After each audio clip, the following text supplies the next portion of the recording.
Your visa is approved. And they praise the Lord. My problem has been solved. A lie. Go and write it down. I said, it's a lie. That is when problem starts. I swear to my living God, guy, you got it. Your problem from that day that visa counselor or visa whatever, from that day that visa was approved, is when your problem activated from local to international. Oh God, are you listening, guys? Stop saying praise the Lord, my visa has been approved. Oh my God, my problem has been solved. Not lie. Ugo English tell you it's lie.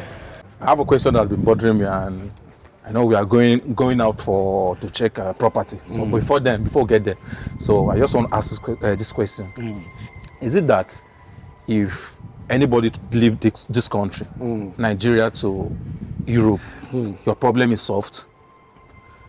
That once you get there, you're made for life, because that is the mentality of people in this country, that once you leave Nigeria to any country in Europe, everything is settled. Okay, your problem is solved. Your problem is solved. And I have this friend that has been out travel for over 20 years now. Okay. And the guy is almost 45 years. Yeah. And he's not married. And I want to ask, is it that the people in Europe don't get married early? Okay. You know, the problem with abroad is there are a lot of people, especially people who are in Nigeria, who are still yet to move, don't understand the reality over there. And that's why when you get a visa, you think that you're already made, and you think that your problem is already solved. But as I'm talking to you now, there are somebody in US who is saying, God, what am I still doing here? Do you believe that? There are thousands of people who are in US who are like, God, what am I doing here? Because for them, this is not what they expected. Now, as I'm talking to you now, do you know there are people who are crying, who are on the queue, who are trying, who are spending millions of naira just to move to UK? But the same UK, there are thousands of people who are like, God, why did I choose to come here? What am I doing here? You know, but the truth is, when you get that visa, you think that your problem has been solved. No, your problem is not solved. Instead, your problem has changed from what it used to be to even more difficult ones. Are you getting me?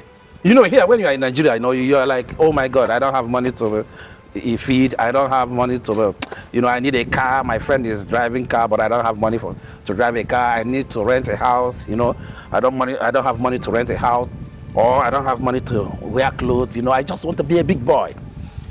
But whenever you move there, so it's not more about I don't have money to rent a car. I don't have money to do this, but the problem now multiply 20 times, because now you are not only thinking about you don't have money to buy a house. You are not more thinking about you don't have money to wear clothes. You are now thinking about that you yourself, your cousins, your nephews, your siblings, your uncles and aunties, your friends all rely on you. When your phone rings and you think that maybe your friend is calling you just because he wants to know how are you doing. He will never ask you how are you doing. Your friends, your siblings, your cousins, your nieces, when they call you, what you hear is, brother, my school fees. Bro, we don't have rice anymore. Bro, we don't have money to buy stuff. Bro, my children's school fees, this. You that they are telling all these things, you are not married. You have not even started thinking about being married, because for you, you have not yet arrived. So people in Nigeria are saying you that you already arrived, but you are asking yourself, what are you doing here, for God's sake? Do you know that when I traveled to UK 2009, I went to one of my cousin brother house. His name is Oster. You know, whenever I'm saying my story, I call names so that you understand that all I'm saying is true life story. So I was in Oster house. I traveled from all the way from Austria to London. You can imagine, it's not that I traveled from Nigeria to London. So I traveled all the way from Austria to London, and I've been in Austria then 5 good years. But still, nothing was working for me. So I arrived in London, My friend was working in the morning, he would leave, then I'll be at home. You know, every time I will be looking at the ceiling, I'll be asking myself, what am I doing in this country? No, can you tell me what am I doing here? And sometimes also I said to myself, but when I'm saying, what am I doing?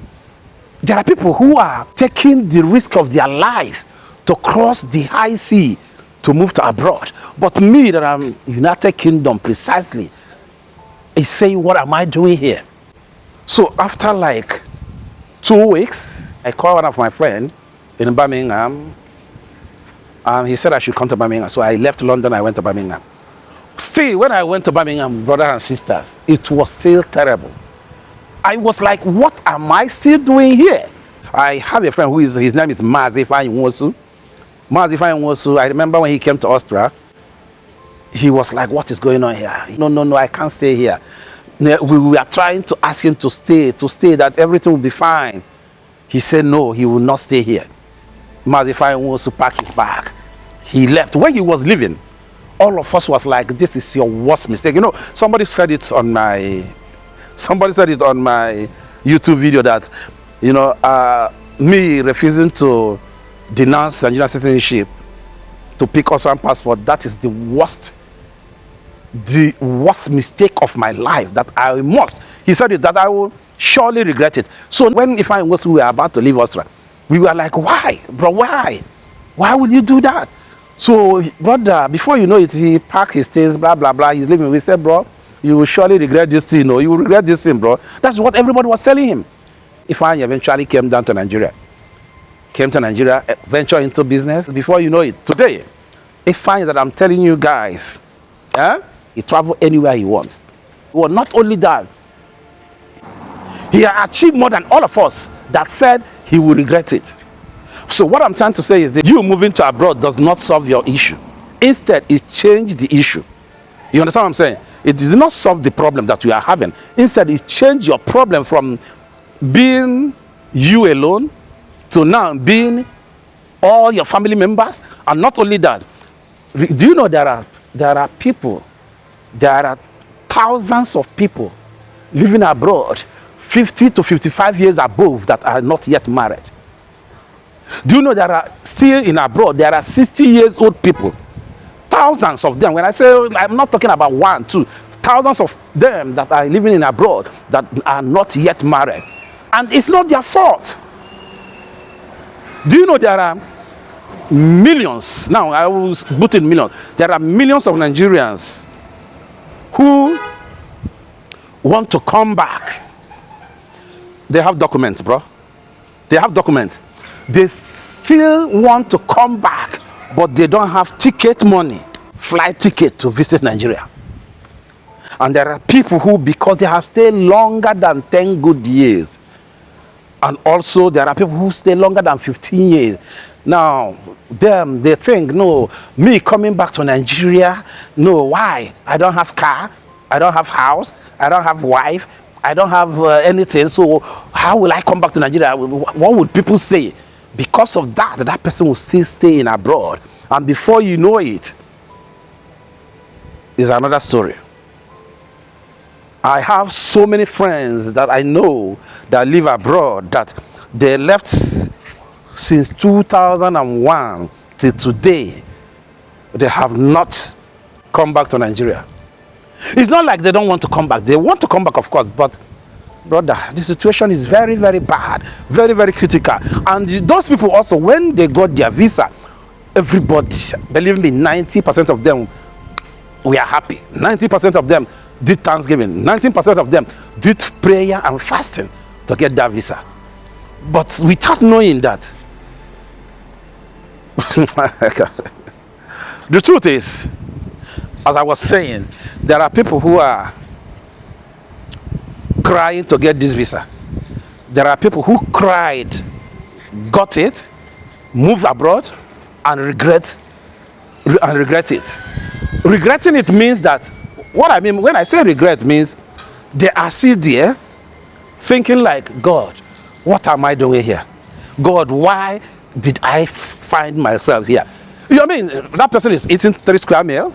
That person is dressing well. When you take pictures, send pictures out, You'll be big boy, big boy. But that person is asking himself, what is he doing here? Well, let me be honest with you guys. I remember 2021 when my family came to Austria. Things were very, very rough. I asked myself, God, why did you allow me to come to this country? Because I was working 12 hours with wife and 3 children and another child that I'm paying child support for. It was really a very difficult situation for me that I asked God, why? Why did I have to go through this pain?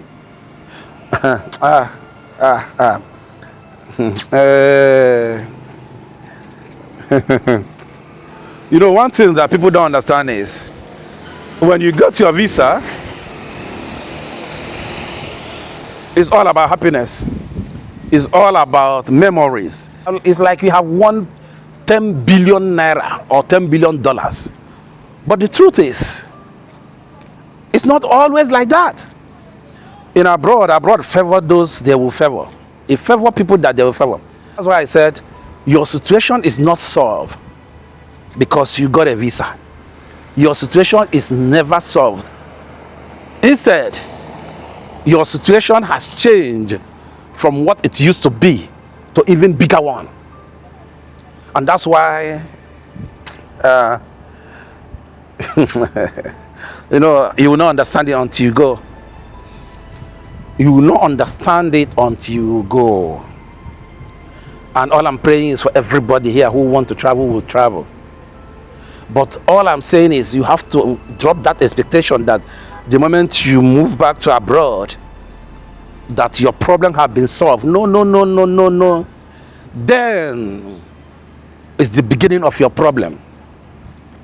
A lot of people will be like, what? I said, that is your beginning of your problem, because then your problem has already changed from you alone, as I said before, to your family members. Not only your family members, your friends. And that is when your friend will call you on the phone. Nobody cares about how you are doing. Nobody cares about how you are doing. All they care is how much you are going to send to them. You know, another bad thing about this thing is when you start sending money, any day that you give excuse, then you are the worst human being on earth. The moment you start sending money and you refuse to send again, brother, let me be honest. Do you know that you can be sending somebody money, $300, $500, $400, $200, $1,000, and one day he calls you and you tell him, bro, I'm so sorry, I don't have money. He becomes from that day the worst person on earth because you refuse to send that money that he asked you at that particular time. So that's why I said it's not about you then, it's about everybody that surrounds you. It's about your family members, it's about your in-laws, not even your in-laws because you are not married.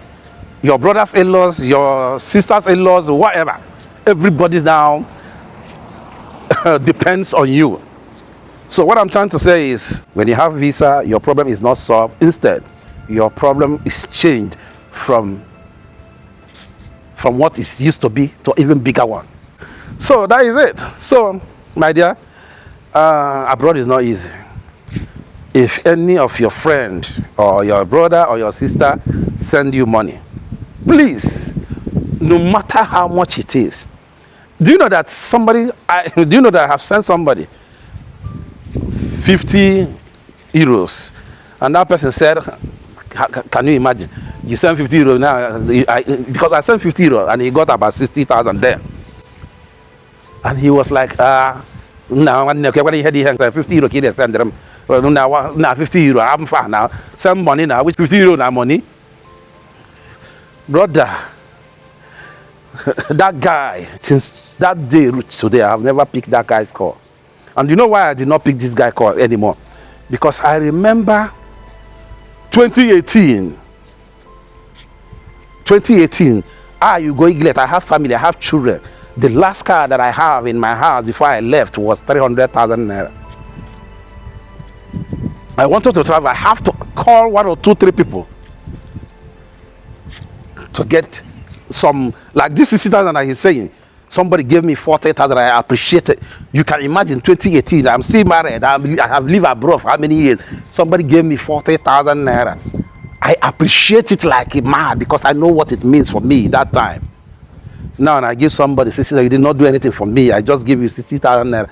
You said, nah, okay, he sent 150 euro. He even calculated it on his own that what I sent was 50 euro.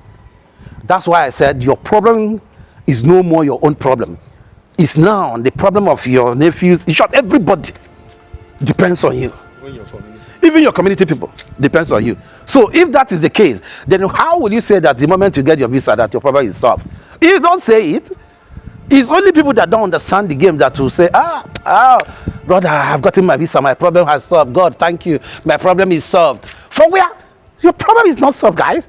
No, God, I have gotten the visa. You are telling your friends and you are, praise the Lord. The visa has been given. So for that, my problem has been solved. Who told you that? Who told you that? If your visa is approved, if you eventually you apply for visa and it's approved, all you have to say is, God, please lead me through. God, please lead me through, because I know that what I'm about to enter is another level. That is what you have to pray. You don't pray, all my problems have been solved. I swear to my living God. That is when your problem starts. Your visa is approved. And then praise the Lord, my problem have been solved. Now lie. Go and write it down. I said, it's a lie. That is when problem starts. I swear to my living God, guy, you got it. Your problem from that day that visa counselor, visa whatever, from that day that visa was approved, is when your problem activated from local to international. Oh God, are you listening, guys? Stop saying praise the Lord, my visa has been approved. Oh my God, my problem has been solved. Now lie. We're going to tell you it's lie. Because as I said, not going to be about you. Is going to be about everybody, including your community, that will depend on you. And you being in Europe or America or Canada, wherever you are, first 6 months, you don't even know your left or right. They already started counting it. Your days. He's already 6 months. What is going on with Ukechukwu? What is going on with Victor? What is going on with Babalola? What is going on with Abdul? 6 months is nothing. If you call him on phone, he'll be saying, he'll be just hissing. You say your friend is about 45, 20 years in abroad and not yet married. Brother, that one is small. There are people who are 60 years who are not yet married. And these people, when they came, everything they are making, they are sending it home. They are trying to take care of their family, their brother's children, their brother's wife, their friends. And they thought this is how it's going to be. Because when you come, you are still young, you have to fight, you are on the street, you're doing whatever you can do to make money. And when you are sending the money, because for you think that the money will be coming the way it's used to, without knowing that, bro, there are times that you will understand that this life is all about spending wisely, using your brain. Because those people that you are giving, as I said before, the moment you stop giving, you become the worst enemy. So why can't you concentrate on your future? Why can't you concentrate and make sure that you organize yourself? That's why you see somebody 45, 50, 60 years not yet married, and he has document. He's afraid of coming down to come and marry. He's afraid. Because for him, he thinks that no, he doesn't have the money. But he has the money, but the problem is that he spent those money wrongly, and now he lives in the mercy of God. He lives in the mercy of salary, and before he pays this and that, or maybe already he's too old to get a good job, or he didn't even get to school, he didn't even went to school, he didn't even go to school. He was busy on the street trying to make money here and there. And now he's old, 45, 50, 60. When he show his CV, they check his age and say, no, I can't give you a job because you cannot do this job. Before you know it, my man will just end up as one of the people that went abroad without nothing. And they are afraid of coming back without nothing. The truth is, as you said, bro, getting a visa does not solve your problem. Instead, it activated your problem from local to international. For now, let me allow you guys. If you are watching from YouTube, don't forget, please, don't forget to subscribe, comment, share, and like. Yeah, and I'm here in Nigeria. I'll be bringing my story, my experience here in Nigeria, and also my experience abroad. So thank you guys. I remain blessed for now. Bye.